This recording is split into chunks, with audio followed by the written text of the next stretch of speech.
Pod Afro, o seu novo podcast. Pod Afro!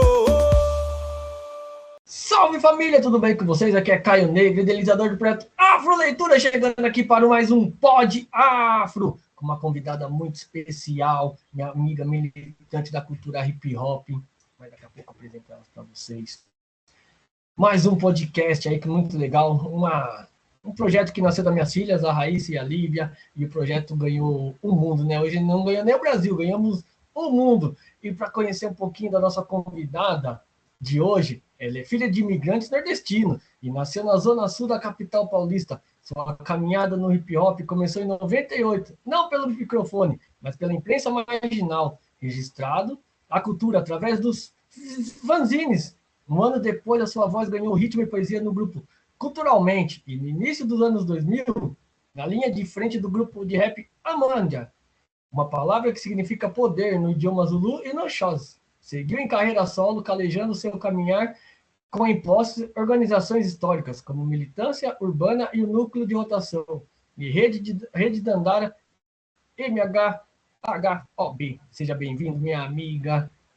Nada mais. Agora eu vou chamar ela de Sil, depois eu vou chamar ela de Mara, vocês não ligam não. Então, seja bem-vindo ao Pod Afro. Mara, satisfação total e o microfone é todo seu. Salve, salve, Caio. Satisfação fazer esse bate-papo aqui com você. Quero te agradecer muito pela disponibilidade, pelo interesse em trocar ideia, né? Eu penso que nos dias de hoje é tudo tão corrido, né? Essa coisa da rede social muitas vezes faz a gente não ter tanta paciência para ouvir, para escutar, e essa é uma das coisas que eu mais gosto de fazer, trocar ideia. Então, valeu pelo espaço. Da hora, né? E a única, a pandemia teve infelizmente, teve as suas cicatrizes, né? Deixou marcas em muitas famílias, mas ela trouxe isso, o podcast, que ninguém usava antes. Então, Sim. através de uma tragédia, muitas pessoas ganharam vidas, né? Através da pandemia, através de podcasts, porque a gente não trocava muita ideia, né? Eu sou aqui do interior, você é da capital. Então a gente não tem como, às vezes, em momentos reais, trocar essa ideia. E a pandemia, apesar da tristeza que foi, né? Infelizmente, mas ela trouxe isso, né? Então hoje a tecnologia também ajuda a gente pra caramba. E a gente vai trocar várias ideias, tem várias perguntas aqui feitas pela Raíssa e pela Lívia, tá? E assim, Maravilha. as perguntas aqui são tranquilas, tá? Quando chegar na vez delas, aí as perguntas ficam mais difíceis. Porque vocês vão ver só. Tá? As perguntas aqui são fáceis. Pergunta de criança que é difícil responder. Que é da cabeça delas. Não, e essas duas, elas têm uma imaginação muito boa, entendeu? Esse projeto saiu na sala de casa e foi. E a gente está indo, a gente já foi para várias cidades fazer palestras. A professora da escola dela quer que ela faça uma palestra sobre a literatura periférica. Então, ela vai fazer um trabalho sobre os livros que ela tem. Então, tem a bibliotequinha dela aqui no canto, aqui, legal. E é para começar, a primeira pergunta. Mara, como é que entrou o hip hop na sua vida? Vamos lá. Começa pelo rap, né? Eu, muito pequena, eu tive a sorte de que os meus irmãos começaram a ouvir rap, assim. Eles tinham uma fitinha cassete de 90 minutos. Isso é finzinho dos anos 80. Eu nasci em 82, né? Finzinho dos anos 80, eu ali, pequenininha, comecei a ouvir rap junto com meus irmãos, nessa fita cassete deles. Eu tenho uma memória, assim, dessa fita muito especial, porque tinha Corpo Fechado, do Thaís de DJ1, e tinha Centro da Cidade, do MC Jack. Foram os dois primeiros rap nacionais, assim, que eu escutei, né? E fiquei anos, assim, ouvindo aquela fitinha cassete, a gente não tinha mais informação. Depois veio o rádio, aí a gente começou a ouvir pelo rádio, tinha um programa chamado Projeto Rap Brasil, na Metro FM. Inclusive, hoje existe o podcast, né, do Projeto Rap Brasil. E aí a gente começou a ouvir no rádio, isso era o quê? 92, 93, mais ou menos. E aí, então, eu fiquei fascinada. Eu falei, o que é isso? Eu era criança, né? Não tinha nem 10 anos, a gente tinha uns 10 anos. E comecei a ouvir, assim, todos os dias, até então descobri que, na verdade, o rap era só, né, uma das expressões do hip hop e tal. E aí, não sei se eu já continuo contando o que vem depois. Pode ir, pode ir embora. Então, e aí, eu sempre muito interessada, eu queria muito saber por que o rap não aparecia, assim, nos jornais, nas revistas, sabe? Eu tô vendo que é tão importante isso aqui, mas não aparece no jornal, né? Quando aparece criticando, falando que o rap é violento e tal. E aí, teve algumas coisas, assim, que foram muito marcantes. A primeira delas foi conhecer a revista Pode Crer, né? Eu lembro que eu saía da escola, assim, passava na frente de uma banca de jornal, e aí eu até separei aqui, porque essa é uma das partes, assim, que para mim são muito importantes, assim, né? Essa aqui é a primeira Pode Crer que eu conheci, mas essa aqui já é a número 3, né? Então, eu sempre falo, né? Existe muita história antes da gente chegar, né? E a Pode Crer é uma demonstração. Eu era uma criança quando a Pode Crer já estava sendo feita por várias pessoas, né, do hip hop de São Paulo, junto com o Guelé 10, o Instituto da Mulher Negra. E aí tinha um projeto, né, que era o Projeto Rappers, e eles criaram essa revista e eu parei na frente da banca, eu fiquei olhando, falei, meu, é o Câmbio Negro. E eu já ouvia Câmbio Negro, assim, né? O Câmbio Negro tinha lançado o primeiro disco, Sub-Raça, e aí foi a primeira vez que eu vi a imagem deles, assim, né? E aí eu falei, nossa, eu preciso ter essa revista. Aí levou um tempo para conseguir ter a revista. E a partir dali eu comecei a ter mais informações para além do rádio, né? E aí depois quando eu entro em contato com outro meio de comunicação, que são os zines, né? O primeiro zine que eu recebi foi do King Nino Brown, né? Quem nunca recebeu? Quem nunca Quem recebeu? nunca recebeu, não é? Eu viro e mexe, eu troco ideia com as pessoas, eu falo, lembra daquele zine do Nino? Lembra, assim, é muito legal, assim, ter essas lembranças, e eu sempre falo para ele, né? Eu fico sempre falando, assim, eu sou muito grata, eternamente grata, assim, pelo mundo que se abriu a partir das cartas do King Nino Brown, Sim. né? Isso devia ser mais ou menos 1996. Eu lembro que foi mais ou menos ali quando o Thaís de G1 estavam para lançar o Preste Atenção. E aí, eu já era também muito fã de Thaís de G1, né? Assim, de todos os discos. O Brava Gente em 94 para mim tinha sido assim uma aula, e para mim até hoje é. Brava Gente eu escuto assim e falo, meu, é um livro aberto, né? Enfim, e aí em 96 teve o Preste Atenção, e aí mais ou menos no meio disso, não sei se um pouco antes ou um pouco depois, eu vi um anúncio de um fã-clube do Thaís de G1, e era o Nino Brown que organizava. E aí ele mandava pelo correio, né, materiais do Thaís de G1, mas ele mandava também os zines. Na época ele fazia parte da Posse Raúça, né, de São Bernardo do Campo. E aí ele começou a mandar aqueles zines, falando de Malcolm X, falando de zumbi e tal. Então, aí as coisas começaram a se conectar, né? Porque tudo que eu estava escutando nas músicas, né? Tava ouvindo Câmbio Negro, tava ouvindo Thaís de G1, tava ouvindo GOG,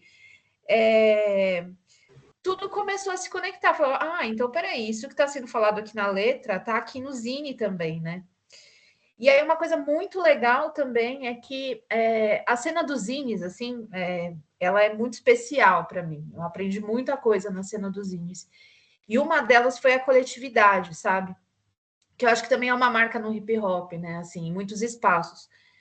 Sem querer romantizar, né? A gente sabe que tem várias questões que vão passando pela história, assim, no movimento, mas enfim, assim, o hip hop e os zines me ensinaram muito sobre coletividade. E aí eu fui descobrindo outros zines. E aí, em 98, eu comecei a fazer o Hip Hop Cidadania Zine. Eu ainda não rimava, né?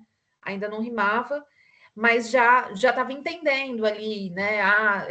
Tem o breaking também, tem o grafite. Então, eu já estava ali pesquisando, querendo entender o que eram os elementos e tal.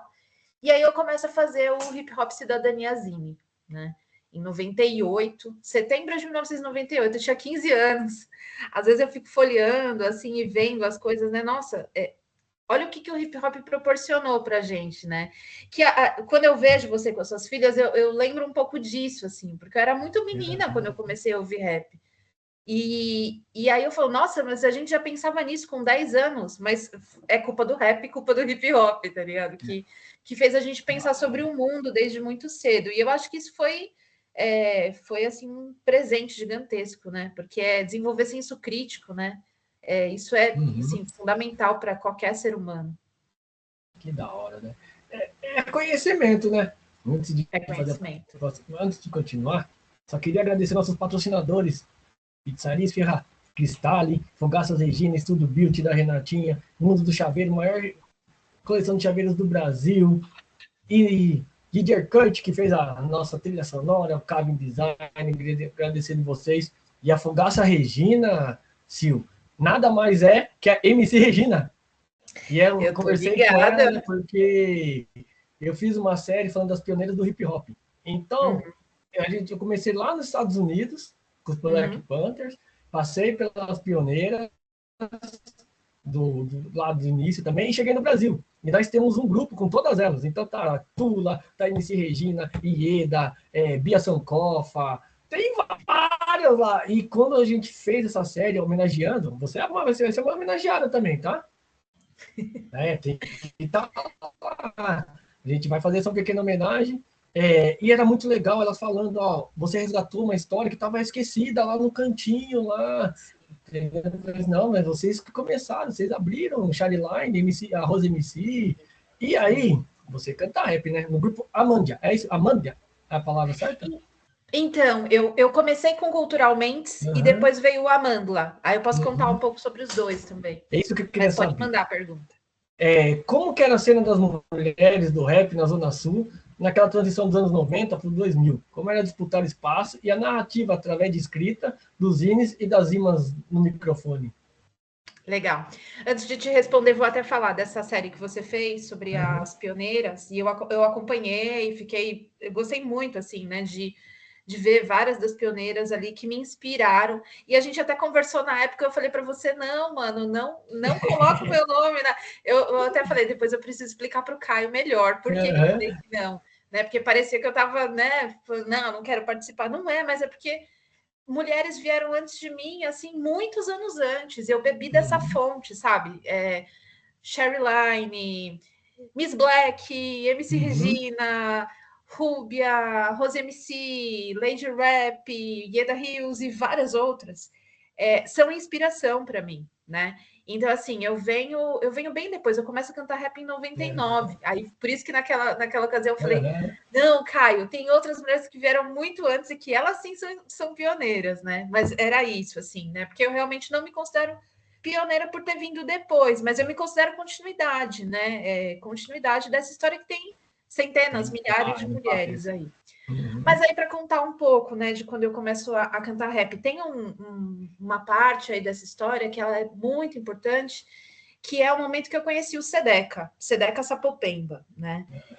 O SEDECA é o Centro de Defesa dos Direitos da Criança e do Adolescente. Tem vários SEDECAs, né, pelo país e tal, mas esse SEDECA que fica em Sapopemba, ele existe até hoje, né? E na década de 90 começou a se organizar lá um evento que se chamava Rap em Festa. Depois virou Hip Hop em Festa e ele existe até hoje. Tem pessoas levando à frente o Hip Hop em Festa e organizando esse evento agora todos os anos de novo.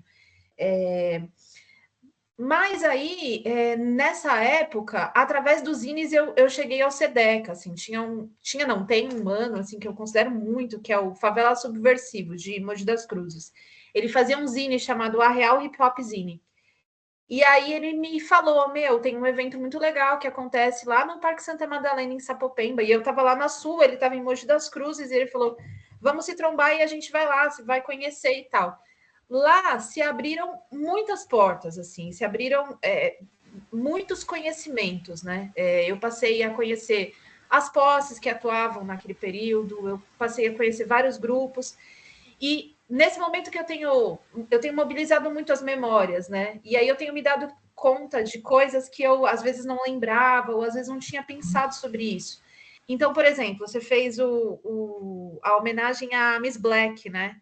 Eu me dei conta esses dias, eu estava até falando para ela, que a primeira mulher a cantar rap que eu conheci pessoalmente, assim, de trocar ideia, foi a Miss Black lá no SEDECA. Né? E muitas pessoas não conhecem, né? Eu já tinha várias referências, né? Depois eu tive a possibilidade de conhecer várias mulheres também que eu já ouvia no rádio, né?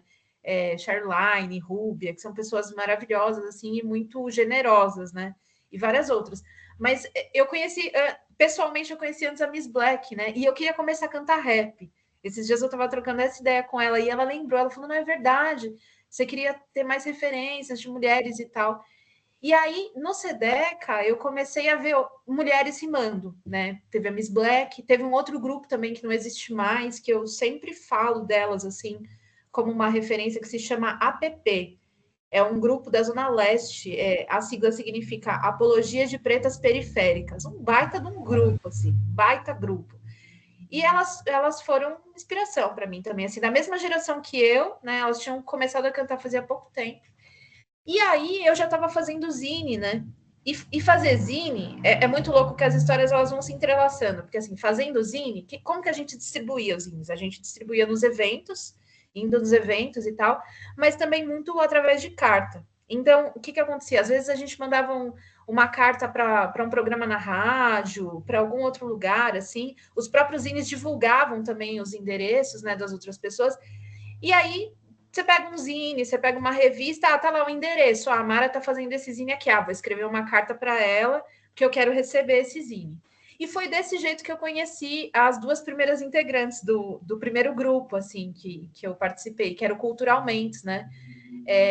Elas me mandaram carta querendo conhecer o zine, e quando a gente viu, em poucos meses, a gente tinha formado um grupo de rap de mulheres, assim.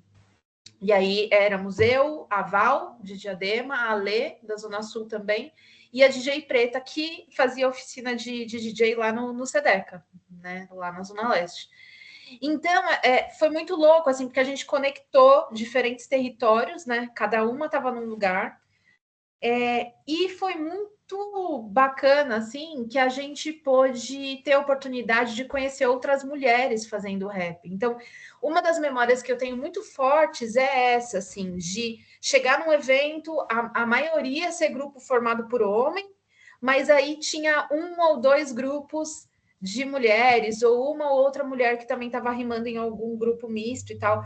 Essa é uma das memórias que eu carrego, assim, e que eu vejo quanto que a gente conseguia já se fortalecer naquele corre ali de prestigiar a apresentação da outra, sabe? De prestar atenção no que o outro grupo estava cantando e tal. Então, nisso eu lembro, por exemplo, tinha um grupo, se eu não me engano, elas eram de Embu, chamado Crítica Negra, muito bom também. Eu não consegui até hoje, assim, reencontrar. Não sei se elas continuam fazendo rap ou não, enfim. Mas é isso, a cena tava assim, era muito a cena dos eventos organizados pelas posses, né? Depois acho que a gente vai falar um pouco também disso, assim. Muito evento em escola, muito evento em escola de samba, muito evento em rua, em praça, né? E sempre muito preocupado com conhecimento, né? Então, a maioria dos eventos, assim, firmeza, vai ter o show, vai ter a roda de breaking, vai ter o grafite, mas vai ter também o momento da roda de conversa e tal. Então, nisso a gente foi se formando, fazendo zine, cada uma fazia o seu zine, e a gente ia para cantar, né? A gente começou a fazer exposição de zine também nos eventos, então a gente vai para rimar, mas a gente também vai para expor fanzine, dos fanzines que a gente recebe pelo país todo, sabe? Então, isso é um pouco do que eu lembro, assim, da cena do final dos 90, né? Muita coisa aconteceu depois disso, né? Muita história foi trilhada, muitas mulheres vieram, tanto antes quanto depois disso. Mas isso é um pouquinho do que eu fico lembrando. E aí depois veio o Amândula, né? O Amândula já é no comecinho dos anos 2000, aí o Amândula não é um grupo só de mulheres, né?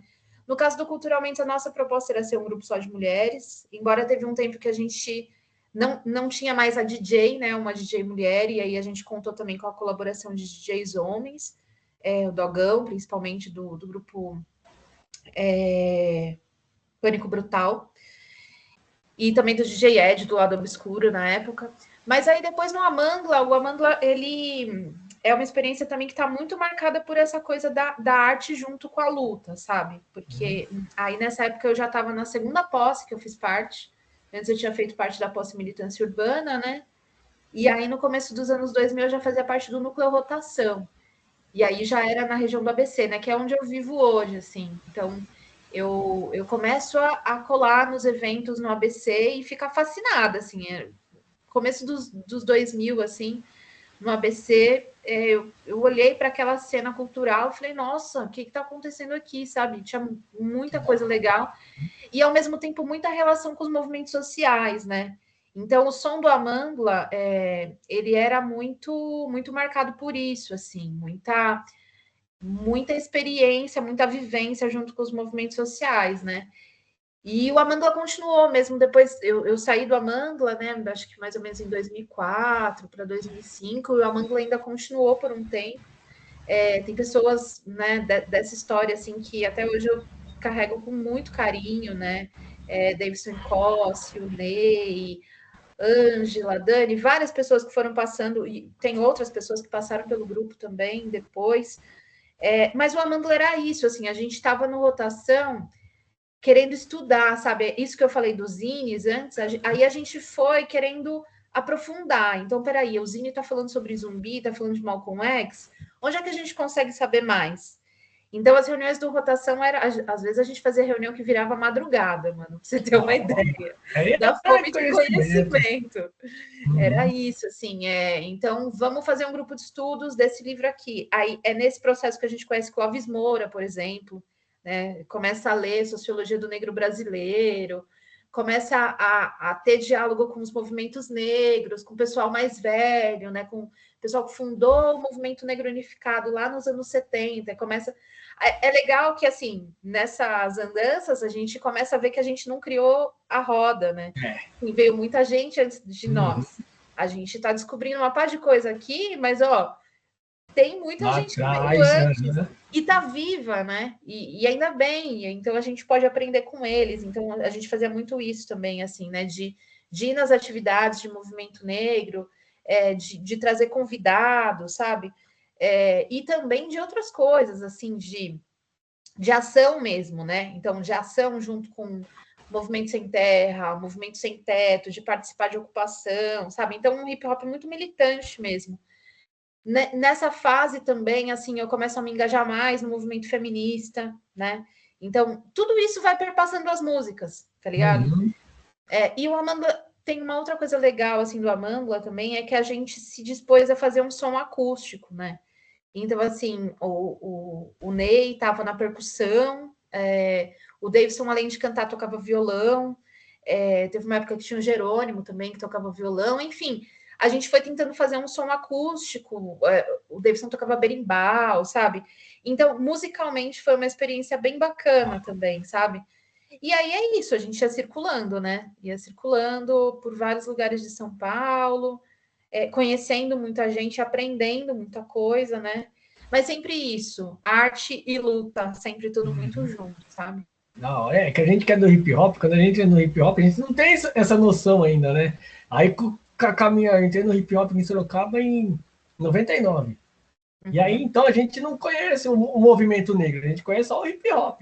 Aí, daqui a pouco, você vai na reunião do Conselho da Comunidade Negra. Aí, você escuta aqueles griots falar, ó, molecada, vocês são forgados, viu? Porque antes de vocês estar aí, nós tava aqui já, entendeu? Vamos formar. Porque a gente fala assim, o hip hop anda sozinho. Não, o hip hop anda colado com o movimento negro. Aí, no movimento negro, vem o samba, vem a capoeira, vem todos os elementos. E você falou dos grupos que não tem mais. Eu lembro quando... E foi difícil fazer essa série, As Pioneiras, porque você não acha. Você vai achar as principais.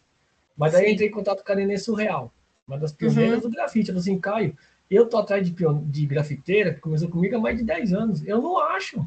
Ou ela tá escondida, ou ela sumiu, não sei. E eu falei, foi difícil. Falei assim, não foi fácil achar essas pioneiras, viu? Mas foi uma série muito legal de ter contado as histórias delas. Minhas filhas também apaixonadas por todas, porque elas viam, né? Eu tenho muito orgulho de ser neto da vovó do hip hop de Sorocaba. E quem deu esse título foi o Nino Brown, isso aí em 2002. Que demais. Então, olha que legal que foi receber ele aqui em casa, aqui, daí ele falou assim, ó, a partir de agora a senhora é vovó do hip hop, porque elas iam no movimento. Ela foi na casa do hip hop de Diadema, no aniversário da casa, fiz uma surpresa pro Nino Brown, ela disse, não falei nada para ele. Daqui a pouco ela entrou, assim. Aí todo mundo olhando, quem é essa senhora? A vovó do hip hop de Sorocaba. Foi um dos momentos mais marcantes da casa do hip hop, foi esse. E você falou das organizações, né, que você faz parte. A Militância Urbana, a Rede Dandara, o MHGOB. Como essa vivência política dentro das posses mudou sua visão de mundo antes de você se tornar professora? Nossa, muito, muito, muito mesmo. Vou aproveitar que você falou da Casa do Hip Hop. Foi outra escola para mim. A Casa do Você Hip chegou Hop. na DJ São Bernardo? Oi? Você chegou na inauguração da Casa de São Bernardo? Eu não fui na inauguração, eu conheci a Casa de São Bernardo, mas Uhum. não cheguei na inauguração. E Eu fiz uma aqui, você vê. entrevista com o Nino na casa Aham. do Hip Hop de São Bernardo. Tem essa gravação. Esses dias eu estava revisitando essa gravação, estava até falando para ele. Mas então eu frequentei ali a casa do hip hop, né, nos primeiros anos, e eu fui oficinanda, né? Eu fui aluna das oficinas de todos os elementos, assim, porque eu queria Que da conhecer tudo, hora. né? Então, assim, eu sabia que o rap era o que eu mais queria, mas eu queria também experimentar tudo. E eu acho que essa coisa das oficinas é um dos caminhos do conhecimento, né? Porque eu passei por oficina de DJ, passei por oficina de breaking, eu fui aluna do Banks, mano. Eu Foi a fui aluna primeira do pessoa a me chamar de Zulu, sabia? É mesmo? Foi em São Bernardo, assim, Zulu, vem aqui me ajudar aqui a pegar a cadeira, você é forgado, viu, baixinho? Você é forgado, Caramba, mano. Não, vem aqui, porque eu caramba. saí de Sorocaba 4 horas da manhã para ir para São Bernardo, na inauguração da casa, quando o Bambata veio. Ele falou assim, vem Pode aqui, Zulu, crer. me ajudar aqui. Foi da hora. Então, são pessoas muito, muito importantes, assim, né? Muito marcantes. Eu falo, eu nunca fui Miguel, nunca aprendi a dançar de fato. Inclusive, quando eu estava começando a fazer as oficinas, eu quebrei o pé e aí tive que parar e tal. Mas o que ficou mais marcado para mim no Banks é uma das figuras assim que eu carrego assim como memória assim de exemplo de hip hop mesmo Uhum. é que ele sempre foi essa pessoa que teve muita gana de compartilhar conhecimento, tá ligado? E ele também sempre foi uma pessoa muito humilde. Era a humildade em pessoa, assim, né? Então, é uma das figuras, assim, que eu tenho um carinho gigantesco, assim, guardado. E o Nino, né, assim, a sala do conhecimento ali na casa do hip hop. Então, as coisas parecem que elas foram todas casando, sabe? Porque, Uhum. primeiro eu recebia as correspondências com os zines e os recortes e as várias coisas que o Nino mandava. De repente, eu estava ali em Diadema, todo sábado, vendo o Nino montando aquela biblioteca, sabe? E Uhum. podendo falar com ele. Aquilo ali foi assim fundamental, assim, além de todas as trocas com várias outras pessoas, né, que a gente tinha ali naquele espaço, assim, foi uma escola mesmo, assim, Foi. foi uma das minhas escolas. Eu sempre falo, além do SEDECA em Sapopemba, a Casa do Hip Hop em Diadema foi outra escola, assim, muito importante. E aí é isso, né? Falei dos livros, né? Que o Nino foi Uhum. organizando ali na Casa do Hip Hop, e os livros vão acompanhando a gente nessas buscas, né? Então, por exemplo, a militância urbana foi uma posse ali do final dos anos 90 que eu participei, junto com grupos como, por exemplo, o Lado Obscuro, que é um grupo que existe até hoje, ali da região do São João Clima, Coeliópolis e tal. Um dos nossos desafios era organizar uma biblioteca comunitária, tá ligado? Até hoje eu lembro disso porque a posse acabou e a gente não conseguiu realizar esse sonho. Mas eu vejo que todo mundo foi trilhando algum caminho que está ligado ao conhecimento, sabe? Uhum. Depois que eu vou para o rotação, é como eu falei, né? A gente assim participava de muita ação de busca por conhecimento, muita assim, tudo muito, muito permanente mesmo, de leitura, de ir em outras posses também, que acho que isso é uma coisa legal, né? Que a gente fala muito, a posse é no território, a posse é ali né, naquele lugar, mas a gente também circulou muito, né? Eu acho que isso é uma coisa também que até hoje assim presente, né? A importância de circular. Então, eu falo, nossa, a gente não tinha tempo ruim, né? Não. Vamos para. Molecada não tinha isso aí, não. Não, não tem tempo ruim. A gente foi para Sorocaba mais de uma vez, Uhum. com a Amândula e tal, na época da Posse Rime Revolução, Sim, o enfim. Josué foi da hora. A Jaqueline, Uhum. Márcio, nossa, várias histórias, assim, e vários aprendizados também. E aí, no rotação era isso também, essa continuidade e um aprofundamento, assim, de vamos estudar, vamos entender, né? Assistindo muito filme também. E aí é assistindo filme, inclusive, que a gente se depara com o nome Amândula, né?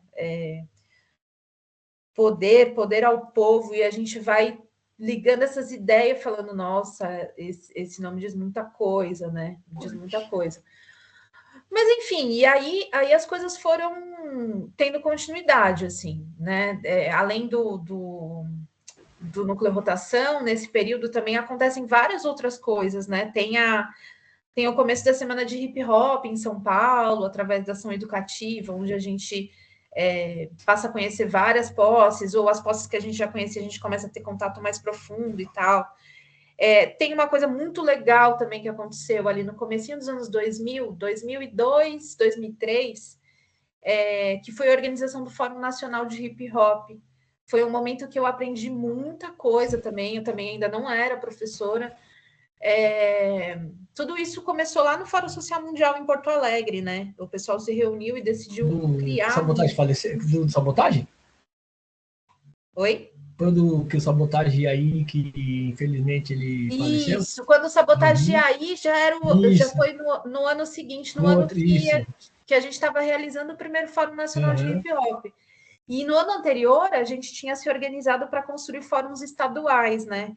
Então, uma das lembranças assim que eu tenho, muito bacana também, é da gente começar a aprender também com o hip hop de outros lugares, né? Então, por exemplo, a gente começou a organizar as reuniões do Fórum Paulista de Hip Hop em São Paulo, na capital.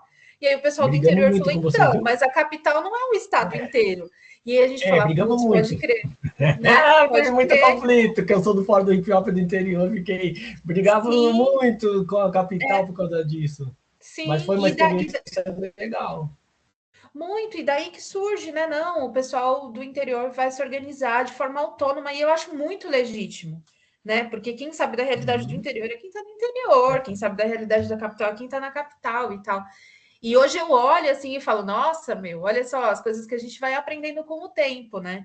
Esses dias eu estava aqui olhando, esses dias não, hoje eu estava aqui olhando um zine da Posse Rima e Cia de Campinas, sabe? E lembrando de um monte de coisa que eu aprendi, assim, com o pessoal do interior, né? Então, a gente vai aprendendo também isso, assim, São Paulo não é o centro. Eu carrego muito isso comigo, assim, né? Acho que foi um aprendizado, assim, tanto em relação, não só em relação ao interior paulista, mas em relação ao país, né? Porque a partir do Fórum Nacional de Hip Hop, aí eu comecei a ter contato mais direto, eu já tinha vários contatos via carta, né, por causa do fanzine. Mas aí eu comecei a conhecer pessoalmente o pessoal do Clã Nordestino, né, do Maranhão. Comecei a conhecer pessoalmente o pessoal da região norte, Rondônia, o Fama em Rondônia, várias pessoas assim. E aí a gente começa a perceber que o hip hop se faz de diferentes formas, tá ligado? E que a gente tem muito a aprender com o hip hop de outros lugares. Né? Então, aí, um pouquinho depois do Fórum Nacional de Hip Hop, que eu entro para o MOB, né? Que é essa sigla que você viu aí, MHHOB, é o MOB, né? Que foi uma das organizações nacionais que existiu ali nos anos 2000 e que, assim, tem um legado super importante, né? E que essa é uma das organizações, inclusive, que eu estou estudando agora, né?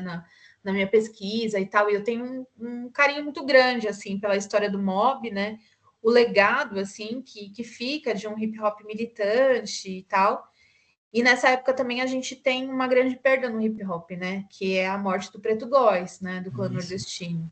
Então, assim, o Preto Góes era uma grande liderança, assim, no MOB, e aí a morte dele, né, por um acidente de carro em Santa Catarina, assim, deixa a gente muito abalado, né?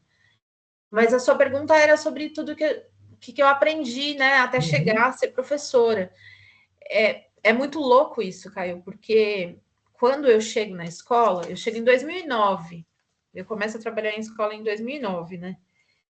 E aí, com toda essa bagagem de ter lido a Pode Crer, de ter lido o Zine, de ter ouvido Thaís de G1, de ter ouvido Sherry Line e tudo mais. De aula. Aí, quando eu chego na escola, eu me dou conta de uma coisa. Eu me dou conta de que a escola tinha mudado muito pouco em relação à escola que eu frequentei. E essa é uma reflexão que eu carrego assim comigo, porque um dos meus desafios como professora é proporcionar uma escola que não seja igual à escola que eu tive. Principalmente no sentido de que a gente precisa construir uma escola antirracista, tá ligado? Assim, eu aprendi muitas coisas, eu sou muito grata, assim, à escola pública, aprendi muita coisa, assim, eu fiz o ensino fundamental na escola municipal, né, E eu peguei ali os meus primeiros anos de ensino fundamental são no governo Erundina, em São Paulo. Então, assim, teve vários programas que foram importantes para mim. Assim, eu sempre lembro da sala de leitura, sabe? De poder levar um livro para casa toda semana. Essas coisas me formaram também. Então, eu sempre digo assim, não estou dizendo que não teve coisas boas da escola pública, porque tudo que tem de bom a gente precisa valorizar, né? Mas, por outro lado, no meu tempo de escola ali, no comecinho dos anos 90, a gente, assim, todos os livros que eu levava para casa só tinham personagens brancos, Sim. sabe? E aí, quando eu começo a trabalhar na educação infantil em 2009, eu me deparo com isso. Eu me deparo com o fato de que a maioria dos livros que estavam na escola continuavam sendo só com personagens brancos. Falei, tem alguma coisa errada, o tempo passou. A gente já tinha ali 6 anos de Lei 10.639, sabe? E aí eu começo a perceber, nossa, tem um monte de coisa que eu aprendi no hip hop que precisa estar aqui. Né? Então, é mais ou menos esse raciocínio que eu vou fazer. Então a gente vai sair um pouquinho agora do hip hop e a gente vai entrar para a sala de aula, né? Mas a gente vai falar com a professora Mara. A sala de aula como quilombo. São 15 anos da educação pública. Desde pequenininho, né? Até a educação infantil, ensino médio, aplicando educação antirracista. De que maneira? Que pergunta legal, hein? Isso daí a gente trabalhou a Raíssa, tá? De que maneira as dinâmicas do hip hop, o improviso, o respeito ao saber do outro e a identidade serve de ferramenta pedagógica real na sala de aula? Então, Pergunta boa. Essa pergunta aí dá vários livros. E que eu nem consigo responder sozinha, sabe? Porque tem muita gente do hip hop também que virou professor e professora e que tem feito trabalhos maravilhosos, né? Eu vou falar um pouco da minha experiência, assim. Primeira coisa que me vem à mente é o seguinte: o hip hop me ensinou que a gente tem a aprender sempre, né? Eu sempre brinco, eu falo, sou eterna aprendiz. A gente sempre tem o que aprender. E todas as pessoas têm coisas para ensinar para a gente. Então, esse aprendizado na sala de aula, para mim, é muito importante. Porque ele é base para depois eu olhar e falar: nossa, tem um cara aqui chamado Paulo Freire e tem uma mulher aqui chamada Bell Hooks que estão escrevendo aqui sobre uma pedagogia que tem muito a ver com o que a gente aprendeu no hip hop, mesmo sem eles terem falado isso. Que é o seguinte: todo mundo tem a ensinar e todo mundo tem a aprender, né? Então, assim, principalmente trabalhando com criança, né? A minha primeira experiência em educação, na educação formal, é com crianças de 2 anos, né? E tem muita gente que pensa que a gente não tem nada a aprender com as crianças. E a gente tem muito a aprender com elas, né? Eu aprendo com essas duas aqui todo dia. Exatamente. Todo dia uma coisa nova. E isso porque elas estão começando essa vida ainda de literatura, mas todo dia é uma palavra nova, é um jeito que elas falam do livro delas, porque eu leio e interpreto do meu jeito. Elas lêem o livro, elas interpretam do jeitinho delas, entendeu? Então, ela tem uma dica para você da editora Mostarda, coleção Black Power, depois você procura Sim. lá. E a editora mandou para a Lívia de presente de aniversário, com os livros lá, mostrei lá. Então, que isso que você falou, né? É educação primária já, né? Que a gente tem que começar a trabalhar. Sim, exato. E é muito louco, porque a criança, ela ainda está muito mais naquela pegada de pergunta, que com o tempo a gente vai perdendo. Se a gente não se cuida, a gente perde, sabe? Essa capacidade de questionar, de falar, mas por quê? Né? E com as crianças, assim, uma das coisas que eu mais adoro é isso: a criança te faz pergunta que você nunca parou para pensar, né? Então você quebra com essa ideia de que o adulto sabe tudo. Não, porque a criança vai formular uma pergunta para você que você vai falar: caramba, nunca pensei nisso, né? Então, acho que uma das coisas é essa, assim, de que na sala de aula a gente tem a aprender com todos, né? E na vida também. Uma outra coisa que o hip hop me ajuda muito, assim, é pensar que a história, ela se faz no cotidiano também, sabe? Então, muitas vezes, na educação, tem uma coisa que acontece muito, assim, às vezes a gente se pega desabafando entre professores e professoras, pô, tá tão difícil, né? Parece que a gente tá enxugando gelo e tal, porque nem tudo são flores, né? Mas, ao mesmo tempo, você vai observando, assim, cada passo que cada criança vai dando, dependendo do que você proporciona para ela, e você fala, vale a pena, a gente também tá fazendo história, tá ligado? A gente tá dando continuidade àquilo que foi semeado lá atrás. Então, por exemplo, com as crianças pequenas, né? Um livro pode fazer toda a diferença, e um livro pode te acompanhar ao longo de um ano inteiro. E fazer diferença na vida daquela criança, sabe? Uma brincadeira em que essa criança é vista, em que essa criança recebe afeto, vai fazer toda a diferença, né? Então, o hip hop também me ensinou isso, né? De observar, de prestar atenção, de querer ouvir. E isso, aí eu chego na educação infantil e o pessoal fala: ó, a gente tem que aprender uma coisa aqui que chama pedagogia da escuta. Aí eu penso, pô, foi o hip hop que me ensinou a pedagogia da escuta, sabe? E é isso, escutando a gente vai também aprendendo, e escutando a gente vai pensando também e observando quais são as necessidades, né, de cada criança. E aí é isso, né? Eu trabalhei nas duas pontas. Eu trabalhei na educação infantil, a maior parte do meu tempo, assim, de experiência na escola pública na educação infantil, mas eu também trabalhei como professora de sociologia no ensino médio, né? Então, e é uma outra ponta, né? Que é uma outra idade ali, a partir dos 15 anos e tal, quando começa a vir vários outros questionamentos, né? Aquela rebeldia da adolescência. E que eu acho muito interessante também quando a gente consegue trazer, né, a reflexão. Então, vamos pensar junto isso aqui? Esses dias eu estava vendo umas fotografias de uma turma que eu tive, que eles fizeram um trabalho fantástico, assim, de botei fotografia do GOG no cartaz, no meio do corredor da escola, sabe? O GOG na parede, o Realidade Cruel na parede, o Sabotagem na parede, sabe? Porque são vozes que tem que estar na escola, né, meu? Sim, São sim. vozes que ensinaram tanto para a gente, continuam ensinando, né? Mesmo Sabotagem que não está mais entre nós, acho que a obra que fica é um negócio muito louco, porque a gente ouve e fala, nossa, eu nunca tinha me ligado nesse trecho dessa música, né? Então continua ensinando, né?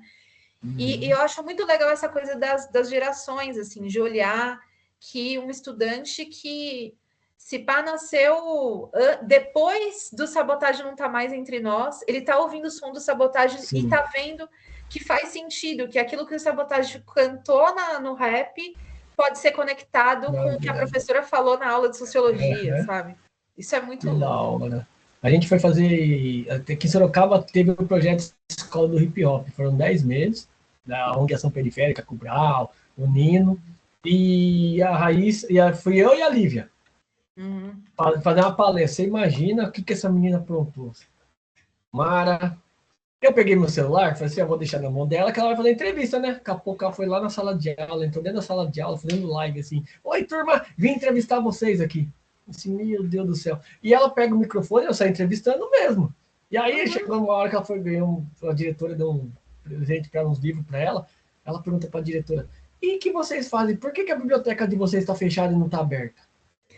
Isso aí. É coisa de criança, então ela já começa a questionar, porque a escola dela, a diretora, ela pratica a escola antirracista. É à toa que ela vai dar um curso agora, a partir do dia 15, para falar da escola antirracista. Depois eu te mando até o convite, tá? Vou te mandar um legal, quero ver. você participar também. E ela participou da Marcha das Mulheres Negras, ela envolve a comunidade com isso, entendeu? Ela é militante também do movimento negro também, participa do... Então, dentro da escola lá, e aí quando ela ficou sabendo do nosso projeto, assim, como é que vocês não me falam isso daí? Tá? É segredo? Não. E a gente fez até uma matéria com ela, foi legal pra caramba. E aí, nós estamos falando da escola, temos a Lei 10.639. Já se passaram mais de 20 anos dessa lei. E a gente sabe que ainda há muita resistência e omissão na rede de ensino. Na sua avaliação como pesquisadora e professora, quais são os maiores gargalos e os caminhos para que essa lei seja aplicada de fato, com a dignidade que nossa história merece? Olha, Caio, eu tenho um lado otimista, né? Porque eu percebo que a gente deu passos importantes, né? Quando eu cheguei lá em 2009 na escola para trabalhar com as crianças, a gente tinha 6 anos de Lei 10.639, um ano de lei 10.011, de lei 11.645, né, trazendo também história e cultura dos povos indígenas. E eu lembro que naquela época, mesmo eu pesquisando, eu só conseguia citar uma pequena lista de livros, por exemplo, para sugerir para a escola, né? Que tivessem personagens negros, que não fosse estereotipado, né? Que tivessem imagens bonitas, que tivessem histórias que mostrassem realmente uma valorização do povo negro, dos povos indígenas. Hoje, você pode pegar qualquer pessoa que estude o assunto, ela não vai conseguir ter uma noção da totalidade de livros que existe, porque tem muita coisa sendo produzida. E isso eu acho fantástico. Eu fico super feliz quando eu vejo um vídeo que tem indicação de leitura e falo, esse aqui eu não conheço, esse aqui eu não conheço, e bora conhecer. Né? Por quê? Porque a gente avançou, né? Mas, ao mesmo tempo, em outros aspectos, a gente continua no mesmo lugar, né? Porque a gente vive num país estruturalmente racista. Então, quando a gente fala do que não avançou, eu penso que uma das coisas mais importantes é discutir lugar de poder, né? E aí eu vou contar um pouquinho, assim, sobre a pesquisa que eu fiz no mestrado pela Unifesp, em que eu fui fazer a pergunta mais ou menos semelhante a isso que você me perguntou aqui agora, né? Eu já estava trabalhando na rede municipal de São Paulo, como professora de educação infantil. Eu via que existiam ações de formação continuada, né, de educação antirracista, mas eu queria saber como que isso se dava, né? E aí eu fui pesquisar, entrevistei pessoas que fizeram parte do núcleo étnico-racial, entrevistei pessoas que foram formadores na rede, formadoras, pessoas assim fantásticas, gente que dá vida estudando, sabe, sobre relações étnico-raciais, sobre culturas negras, culturas indígenas e tal. Aprendi pra caramba fazendo essa pesquisa. E uma das coisas que mais me chamou a atenção era que eles desenvolviam esses cursos, desenvolviam essas atividades, e em vários momentos eles se deparavam com a resistência de quem não queria que aquilo se efetivasse. Então, por exemplo, na rede municipal de São Paulo, esse é um dos relatos assim que eu considero mais importantes na pesquisa. Em 2016, o que o Núcleo Étnico-Racial fez? Eles criaram um curso que era para os gestores, porque, em geral, quem ia para os cursos eram professores e professoras. E muitas vezes, essas professoras que iam para o curso falavam para o pessoal do núcleo étnico-racial, ó, legal, tô aprendendo um monte de coisa, mas quando eu chego na escola, a gestão da escola tenta barrar o que eu vou fazer, tenta barrar o projeto antirracista. E aí eles falaram, então, até, assim, é legal nomear, né, quem são as pessoas. O Rafael era a pessoa que estava à frente do núcleo étnico-racial nessa época, assim, tem um respeito gigante pelo trabalho que eles fizeram, e tem vários outros nomes, várias pessoas que compuseram o núcleo étnico-racial ali, que é um núcleo que existe até hoje, né? Hoje com outras pessoas e tal. E aí eles têm essa sacada, eles falam, então vamos fazer um curso obrigatório para os gestores, para diretor de escola, para supervisor e tal. E sabe o que acontece? Ao mesmo tempo que eles contam que existiram gestores que chegaram lá e falaram, nossa, estou aprendendo bastante, importante, vou levar isso para minha escola, também tinham gestores que falavam, eu só estou aqui porque eu sou obrigado. Sabe? Então, assim, não vou efetivar nada disso que vocês estão falando. Então, essa é uma das coisas que a gente precisa discutir, porque, assim, durante muito tempo a educação antirracista foi feita nas escolas por aquelas pessoas que já tinham vivência de movimento negro, por aquelas pessoas que vinham de hip hop, da capoeira, de várias manifestações culturais e políticas, e já tinham uma bagagem. E isso foi muito bacana, porque a gente construiu um legado. Mas a questão é, educação antirracista não é uma responsabilidade só nossa. Educação antirracista, ela é uma responsabilidade de todo o sistema educacional. Então, o que acontece? Por muito tempo, a gente ficou carregando o piano sozinho, sabe? Carregando toda a resposta sozinha. E aí, a gente vai... Já que você faz o seu projeto de educação antirracista, a gente pode dizer que a escola já tem um projeto. Não, se eu estou fazendo com a minha turma e o restante da escola não está fazendo, a escola não é uma escola antirracista. A escola inteira precisa fazer, né? Então, para mim, um dos principais desafios é esse, tornar a educação antirracista um projeto institucional dos sistemas de ensino, sabe? que aí vai dar ponta lá, desde a Secretaria de Educação até chegar lá na ponta no chão da escola, né? Uhum. Enquanto isso, a gente vai fazendo o nosso trabalho meio de formiguinha em cada chão de escola, e isso é muito importante, né? Eu sempre falo, quando bate aquela sensação de, putz, a gente continua no mesmo lugar, aí eu lembro das crianças por quem, né, com quem eu trabalhei e penso, não, essas crianças carregam isso com elas. Elas carregam, sabe, os livros que a gente viu, elas carregam as músicas que a gente ouviu, elas carregam as rodas de conversa onde a gente discutiu sobre o que é racismo, né? Então, tudo isso, assim, vai permeando. Mas eu acho que o grande desafio é esse. A gente avançou em ter materiais, né? A gente avançou em ter livros, embora ainda exista muita coisa ruim sendo produzida, né? Porque é necessário que se diga, assim, quando se cria uma legislação para a educação das relações étnico-raciais, também tem muita gente oportunista no mundo. E aí fala, bom, eu vou criar um livro aqui com personagem negro, aí você vai ver a história, você fala, isso aqui é uma violência. Até hoje a gente se depara com livros assim, né? Mas tem muita coisa boa, então assim, eu prefiro sempre, ao invés de falar, ó, esse livro aqui, tipo, é horrível e tal, acho que tem que denunciar mesmo, mas eu prefiro sempre ir mostrando as coisas boas que tem, sabe? Olha, vocês conhecem essa autora? Vocês conhecem esse ilustrador aqui, sabe? Então, nesse sentido, eu entendo que a gente avançou, mas a gente tem muito por avançar, até porque, né, a gente vive num país que, assim, pelo menos metade do país é muito conservador. A gente vê isso nas eleições, né? Nossa senhora, Sorocaba é uma delas. Então, e aí as relações raciais passam por isso também. Então, pensar em educação antirracista passa por lutar também contra o conservadorismo, né? Uhum. Então, recentemente aqui, não sei se foi esse ano ou ano passado, em São Paulo, uma escola, assim, a professora tinha feito um trabalho de educação antirracista, e aí o pai de uma das crianças viu ele sendo policial, ele entrou na escola armado com os colegas. Você deve ter visto essa história. Teve 2 casos já, teve um caso esse ano também. Mesma coisa, que o pai não aceitou. Então, por isso que eu falo assim, eu sou otimista até metade do caminho, porque eu acho que a gente precisa ser otimista, mas com realismo, sabe? De saber que a gente tem muita coisa por enfrentar. Tem muita gente sofrendo retaliação por fazer educação antirracista, né? Então, não são tudo flores. Mas aí, a energia boa a gente pega olhando para as crianças, para os adolescentes, né? Eu estou fazendo essa série, né, Páginas Periféricas, onde a gente está contando vários... a gente entra em contato, vê se eles aceitam, né? E é legal que é tudo livro infantil.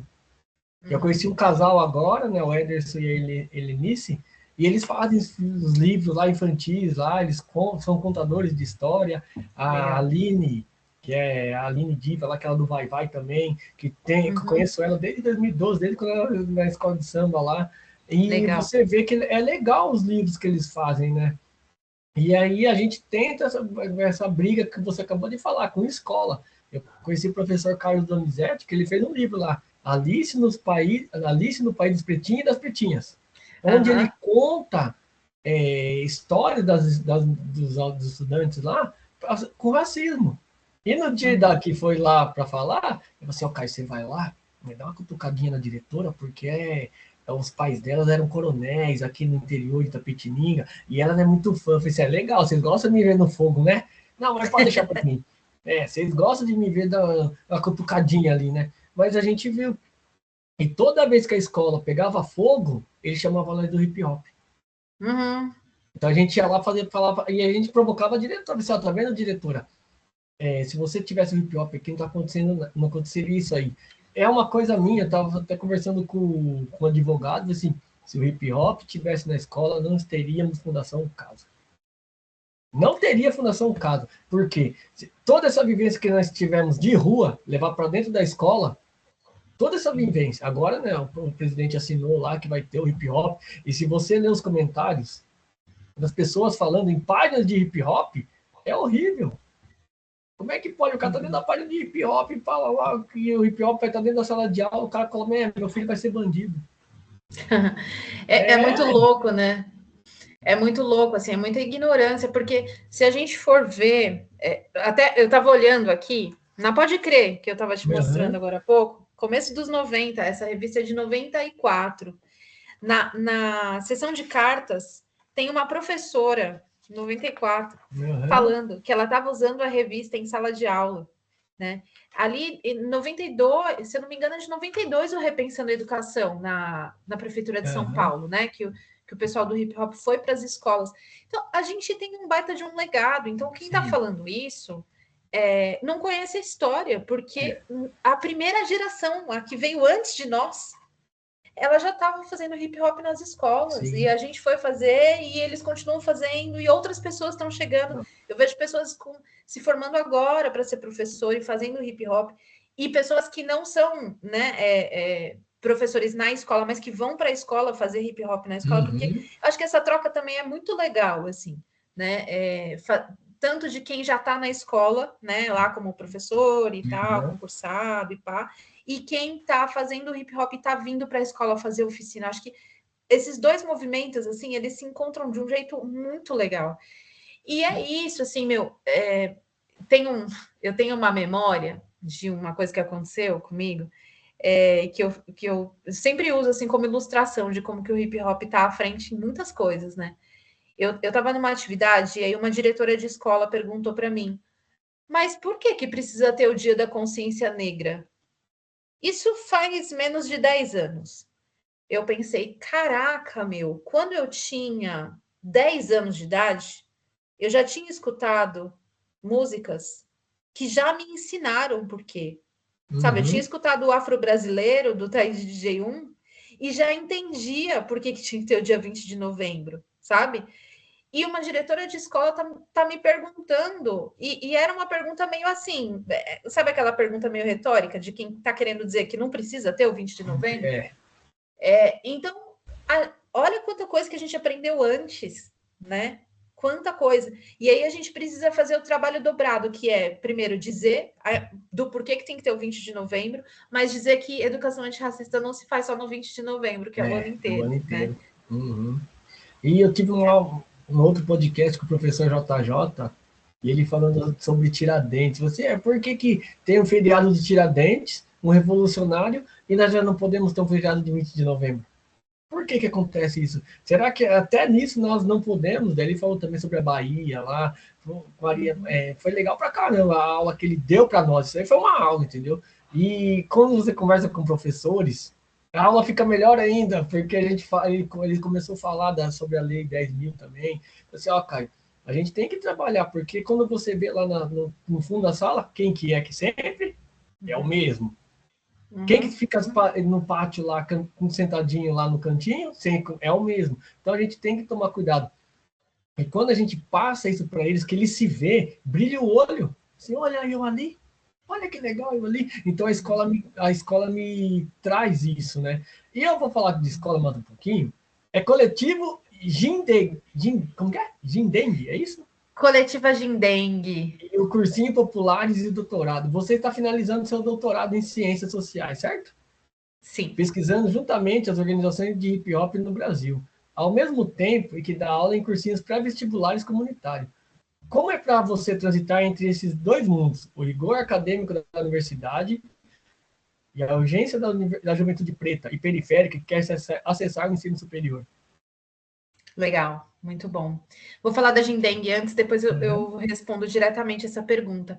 A Gindengue é um projeto, assim, uma ação, um sonho, uma realização, ela é tudo isso, assim.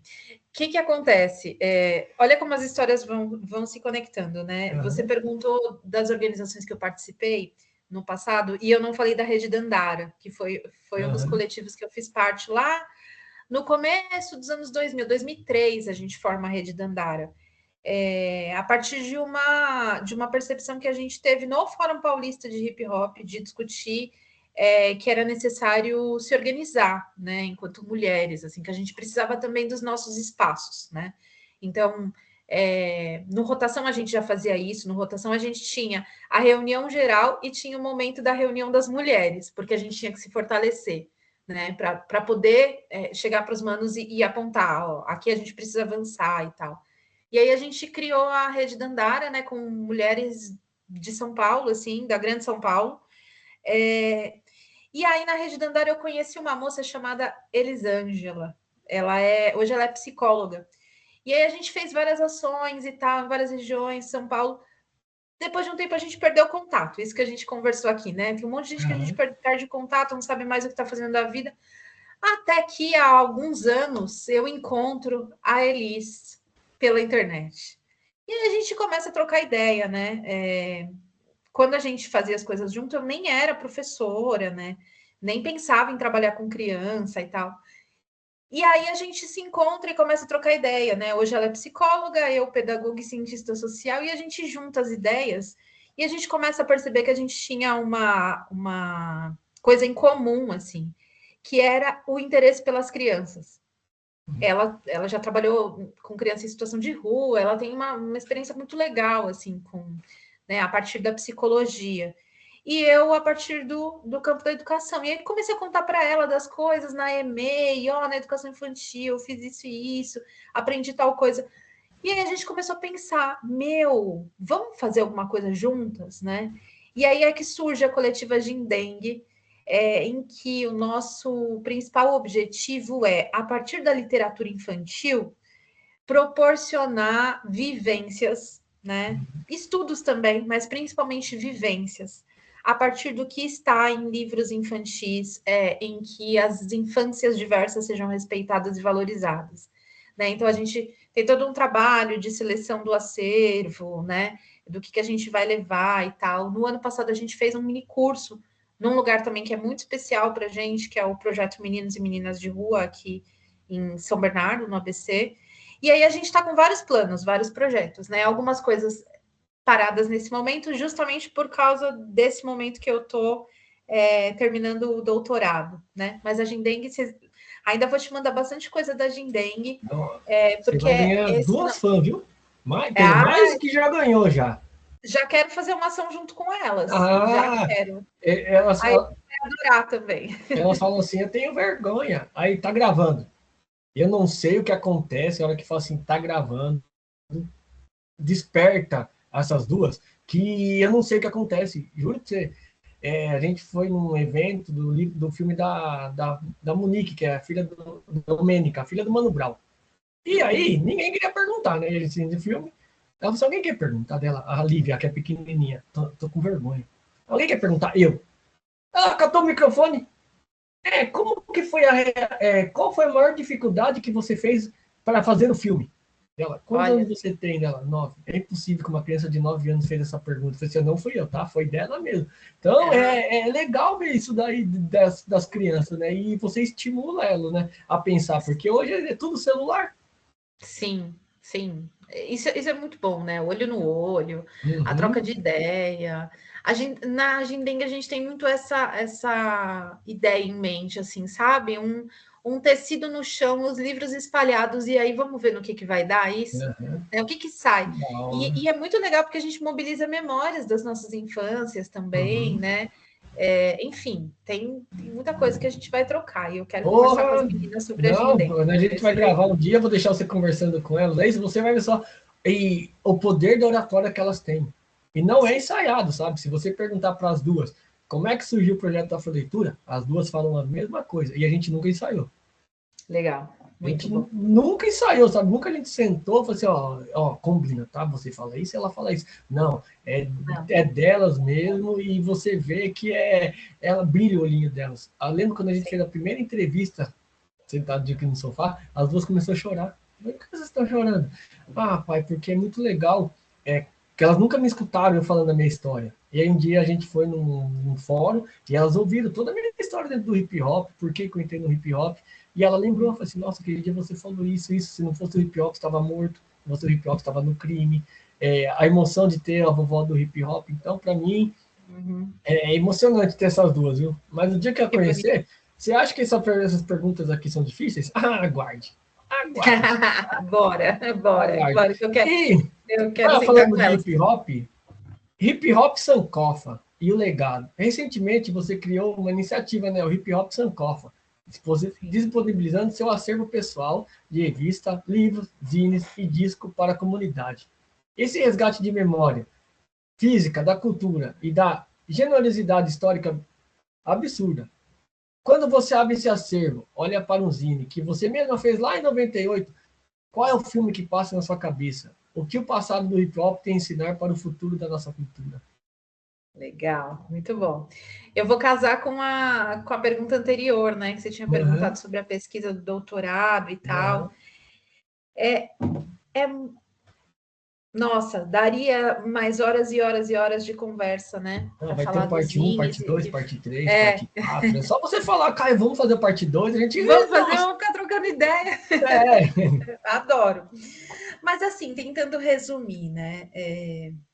Essa coisa de estar fazendo a pesquisa hoje, eu estou fazendo um doutorado em Ciências Sociais pela Unifesp. Meu orientador é o professor José Carlos Gomes da Silva, que tem um trabalho de pesquisa em hip hop também bem bacana. E, e aí como que eu chego, né, no doutorado? Depois de fazer essa pesquisa aí no mestrado sobre educação e relações étnico-raciais, eu começo a relembrar muita coisa assim de vivência no hip hop. E começo a perceber que em tudo que eu lia sobre das pesquisas de hip hop tinha algo que eu queria contribuir, que era entender como que se dão as relações entre as posses, entre os coletivos de diferentes lugares, né?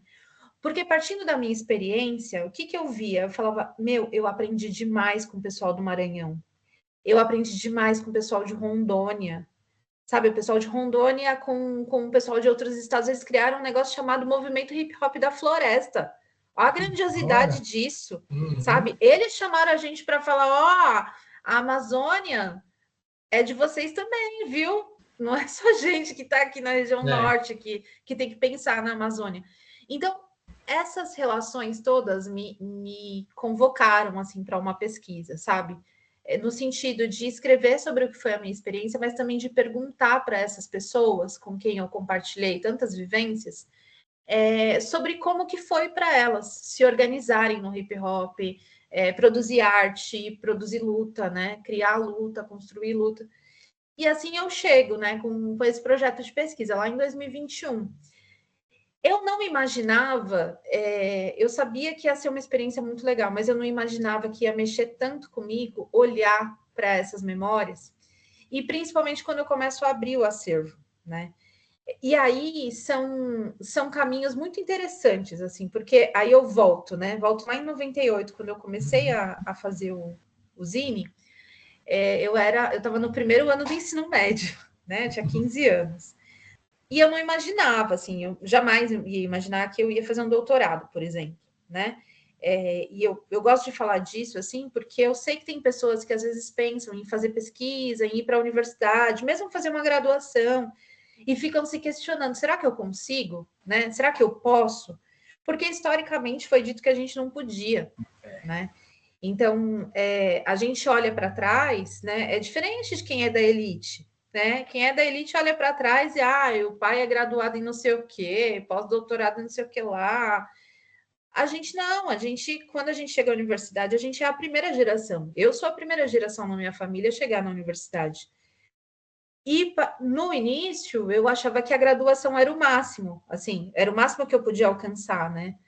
Só que olha que louco, meu. Eu comecei a ver pessoas como eu indo para o mestrado. Eu comecei a ver pessoas como eu indo para o doutorado, né? E aí, assim, eu gosto de falar os nomes porque eu acho que a gente precisa sempre lembrar, né? Como que Sim. a história vai sendo tecida, assim, como que a história vai sendo Uhum. feita. Então, eu vi, por exemplo, Davidson Mendes Faustino, né? Que era do Amândula, se tornando doutor. Eu vi a Landa Rosa, que eu conheci distribuindo o poema, meu, na folha de sulfite, se tornando doutor. Eu vi Jaqueline Lima Santos, de Sorocaba, se tornando Nessa Jaque. doutora. Uhum. E aí você olha e você fala, opa, peraí, as pessoas estão, né, estão mostrando que é possível ir além, sabe? Então, eu fui me inspirando, assim, fui me inspirando em pessoas como essas. A Dinha também, né, que a Dinha produz uma literatura fenomenal, assim, maravilhosa, é uma das minhas escritoras favoritas, e ela era da pós-poder revolução, assim, né? A gente convivia ali no final dos 90, assim, em eventos de hip hop, chamando para ir cantar rap, chamando para sarau e tal. Dinha também, hoje pós-doutora. Então, aí a gente começa a olhar para essas pessoas e ver que, na verdade, assim, a gente acreditou que não era para nós, porque só mostraram para a gente que era possível para as elites, né? Uhum. Como se a universidade fosse um espaço só das elites, só da elite branca, burguesa e tal. E essa história, ela foi sendo desmantelada, porque as pessoas foram dizendo, não, eu também posso ocupar esse espaço aqui, né? Então, isso para mim é inspiração. E aí eu começo a acreditar que é possível fazer um mestrado, começo a acreditar que é possível fazer um doutorado. Isso é muito louco, porque eu falo disso também quando eu vou dar aula nos cursinhos, né? Hoje eu atuo em 2 cursinhos comunitários da Uneafro, na Zona Leste. Um é no SEDECA, inclusive. Então, aí, falei que as histórias, vai tudo se costurando. Uhum. E aí eu falo para os estudantes, ó, quando eu tinha a idade de vocês, eu já estava há 3 anos aqui no SEDECA aprendendo um monte de coisa, e eu estou vindo aqui porque eu considero que é importante devolver um pouco disso, que o próprio SEDECA me deu, né? E aí eu também me alimento, né, dessa juventude que quer entrar na universidade, né? Que muitas vezes também é a primeira geração da família que vai entrar na universidade. Então, para mim, esse é o sentido, assim, né? Acho que um dos principais, a gente está falando muito de aprendizados com hip hop. Para mim, um dos aprendizados é esse, assim, conhecimento a gente compartilha, né? Então, se eu conseguir entrar na universidade, eu quero também compartilhar com esses estudantes, adolescentes e jovens de hoje, que eles também podem entrar na universidade. Se eu conseguir entrar no mestrado, agora estou terminando o doutorado, eu posso também contribuir para pessoas que querem entrar no mestrado, né? Tem um outro projeto que eu participo também, que é justamente como se fosse um cursinho pré-vestibular, mas é um cursinho para preparar para o mestrado, né? Para as pessoas que já têm graduação e tal.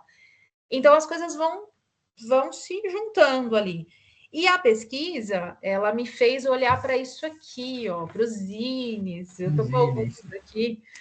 E aí eu comecei a pensar, poxa, eu acho que eu vou mostrar isso na internet, né? Será que as outras pessoas também guardaram?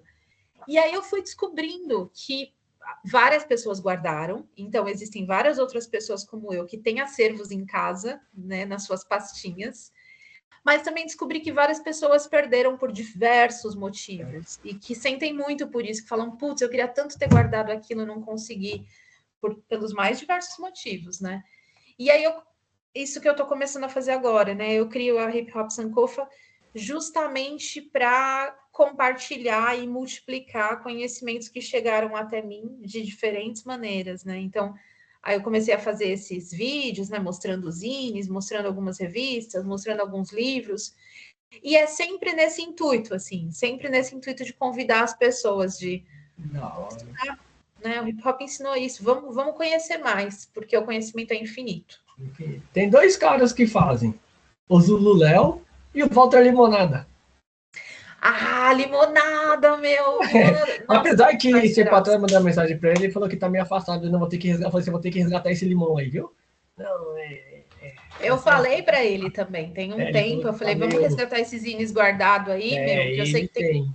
Eu tenho coisa guardada, eu falei, então vamos digitalizar, que um dos projetos da Hip Hop Sankofa é isso, né? É digitalizar, porque aí qualquer pessoa em qualquer lugar pode olhar e falar, nossa, deixa eu ver esse zine aqui de 95. Eu tava vendo aqui umas edições, ó. Se liga nesse zine, meu. É um zine feito hip hop organizado do Ceará de 1995, sabe? Então, é digitalizar e colocar para quem quiser ler, né? Um projeto aberto, as portas estão abertas para você, viu? O dia que você fala assim, Caio, compartilha lá com a Afroleitura. Pra gente é um orgulho. Você fala assim, compartilha e faz as duas lerem. Aí vai ser mais legal ainda, que daí coloca as duas para ler, para falar. Daí vira uma bagunça toda, mas sai. Da hora.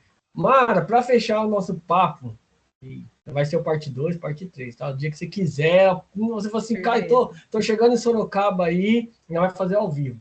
Para fechar o nosso papo, o projeto Afroleitura busca emancipação pela palavra.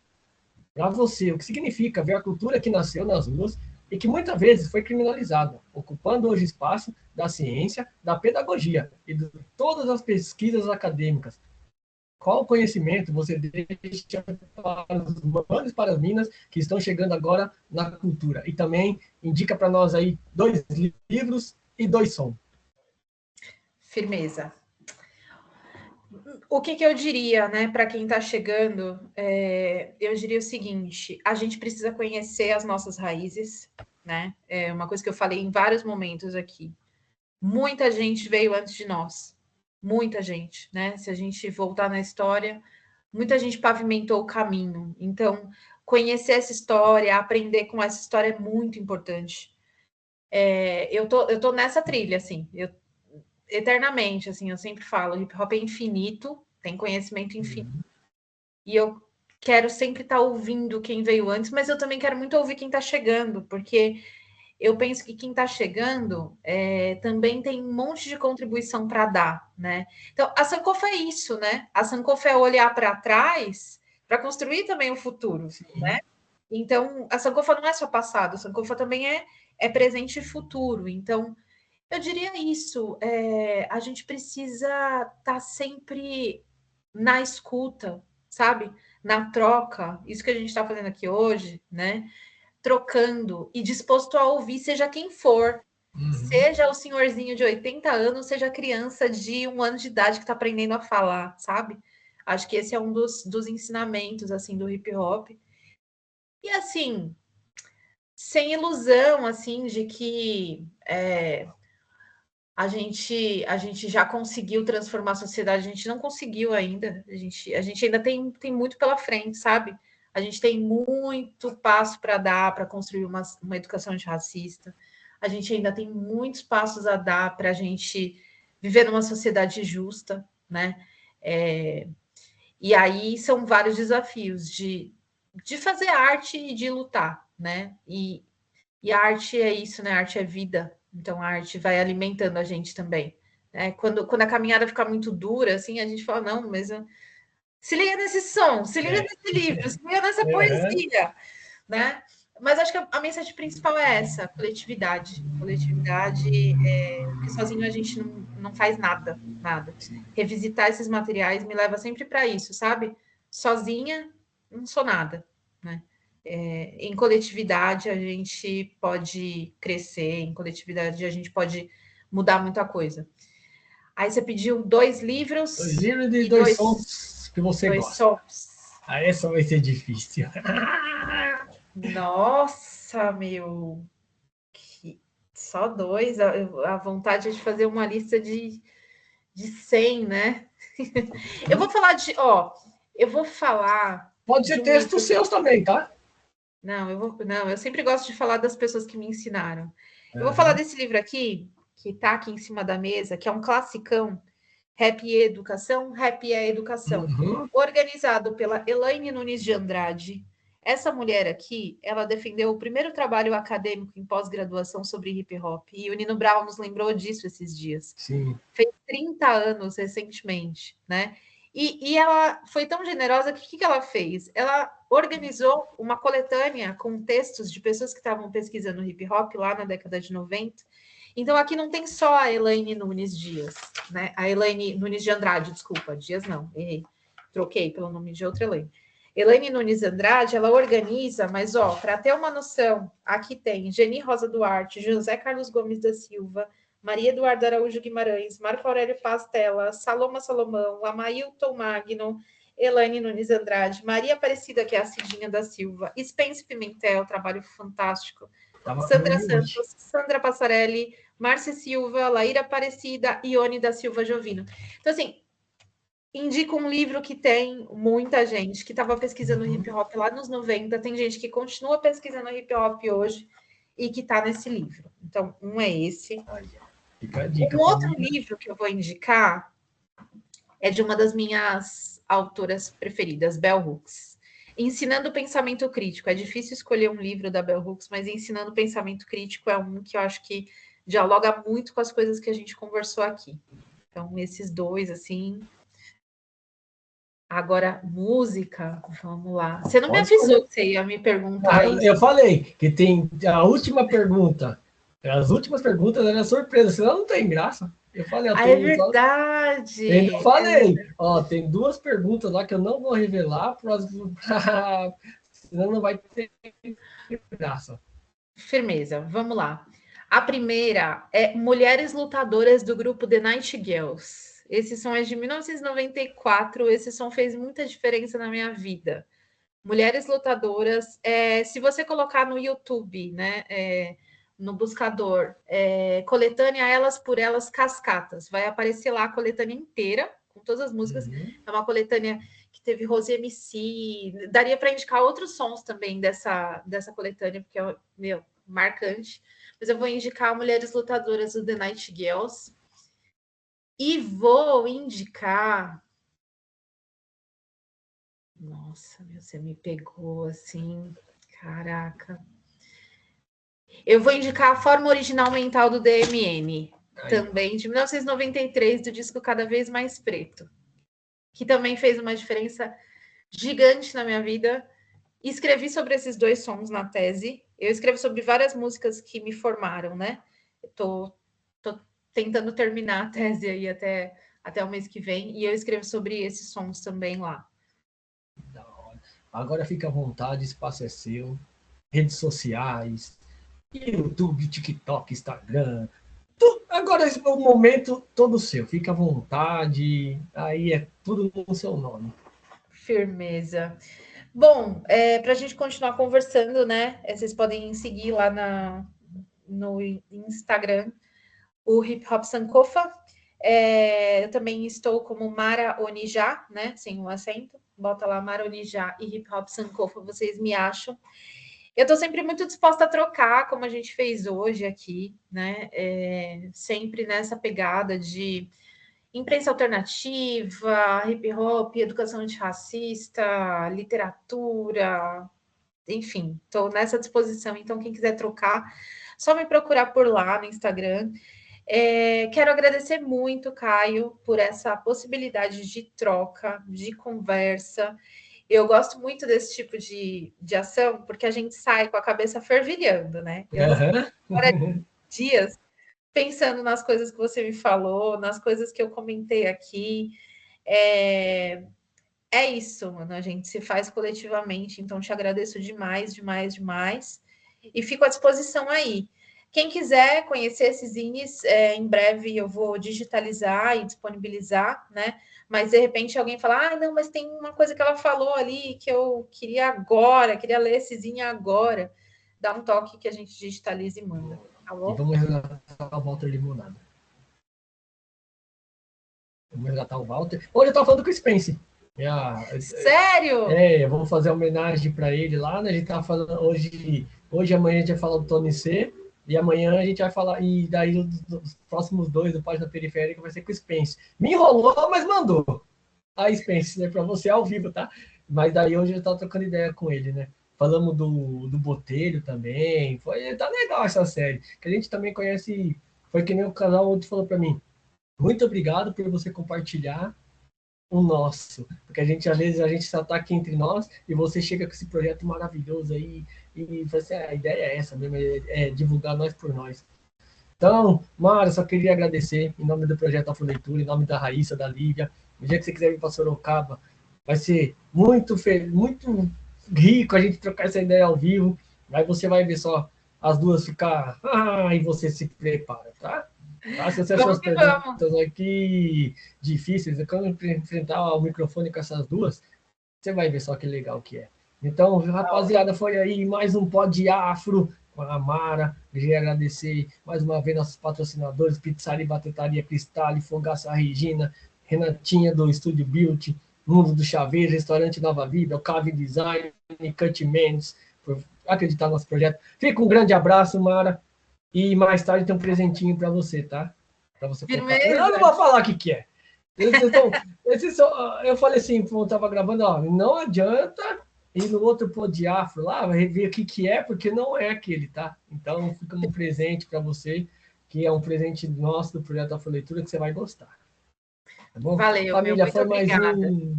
Foi mais um Pod Afro, então já sabe, família, curta, comenta, compartilha, como diz a Lívia, faz tudo aí, deixa seu like, e a gente vai também deixar as redes sociais dela aí no na descrição do vídeo aí. Foi legal pra caramba esse papo maravilhoso. Quando a gente conversa, o Pod Afro começou lá em cima e não podemos descer a régua. Então é um convidado melhor que o outro. Então fica aí, Pod Afro com a Mara. Tamo junto e até a próxima. Fui! Valeu!